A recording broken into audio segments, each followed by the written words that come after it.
On a vu précédemment qu'est-ce que c'est une fonction, qu'est-ce que c'est une image et une préimage. On a vu aussi les cas particuliers de l'ordonnée à l'origine et les zéros. Et on a vu comment calculer tout ça. Donc si tu n'as pas vu les deux vidéos précédentes, je te conseille d'aller les voir. Les liens, tu les trouveras dans le premier commentaire. Dans cette vidéo, je vais te montrer comment tracer une fonction et comment lire une image ou les préimages sur le graphique, c'est-à-dire sans devoir faire les calculs. Tout d'abord, on fait un tableau dans lequel on choisit quelques x. Par exemple, ici, j'ai choisi moins 1, 1 et 2. On prend toujours les nombres pour lesquels on peut calculer facilement une image. Donc, par exemple, moins 1. Si on remplace moins 1, maintenant, on a vu comment calculer ça. On remplace moins 1 dans notre fonction. Ça fait 2 fois moins 1, ça fait moins 2, moins 1. Du coup, ça fait moins 3. Pour le 1, pareil, on va remplacer dans notre fonction. 2 fois 1, ça fait 2 moins 1, donc ça fait 1.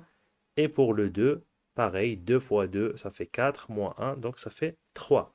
Maintenant, une fois on a calculé les images, il faut mettre tous les deux ensemble pour former ce qu'on appelle le couple préimage-image, ou bien x, f de x. Puis, on prend notre repère, que tu connais sous forme de x, y, bien sûr, mais y, ici, c'est f de x. C'est-à-dire, c'est l'axe où on va mettre les images.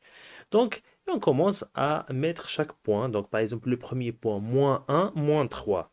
Donc, il se trouve ici, là, parce qu'on a moins 1 dans les x, ça veut dire dans les préimages, et moins 3 dans les images. Après, le deuxième point, c'est le point 1, 1.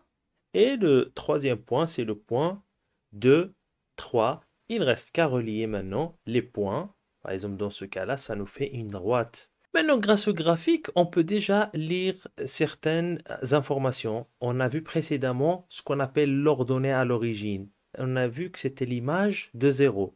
Mais graphiquement, on peut le voir facilement. En fait, l'ordonnée à l'origine, c'est l'intersection de notre droite avec l'axe vertical. Ça veut dire l'axe des ordonnées, ce qu'on appelle l'axe des ordonnées, ou bien l'axe des images. Et on peut aussi lire le 0, ou bien les 0 s'il y en a plusieurs. Dans ce cas-là, il n'y en a que 1. Ici, c'est 0,5.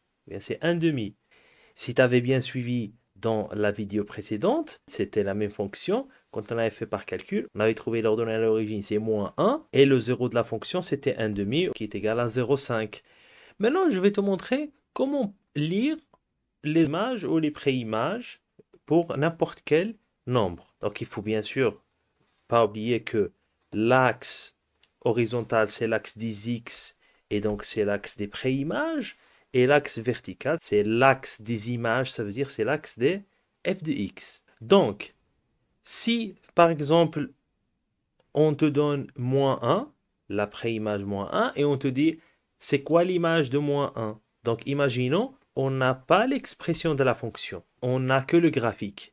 Il suffit d'aller sur la position de notre préimage, ça veut dire sur l'axe des préimages, on va aller la situer, ça veut dire ici, et puis on va chercher notre fonction d'une manière verticale, on va aller descendre comme ça, jusqu'à trouver l'intersection avec notre fonction. Et puis, on projette horizontalement sur l'axe vertical. Donc, on va lire l'image. Donc, dans ce cas-là, c'est moins 3. Maintenant, dans le cas contraire, si on nous donne une image et on nous dit chercher la préimage, ça veut dire on va aller sur notre image ici qui est le 1 et puis on va chercher notre fonction d'une manière cette fois-ci horizontale d'abord. Quand on trouve le point d'intersection avec la fonction, on descend ou bien on monte si on est en bas. On va aller lire sur l'axe des préimages, notre préimage en question. Ça veut dire ici c'est 1. Alors maintenant, je pense que tu as compris. Donc pour la dernière, quelle est la préimage de 5? Laisse-moi la réponse dans un commentaire.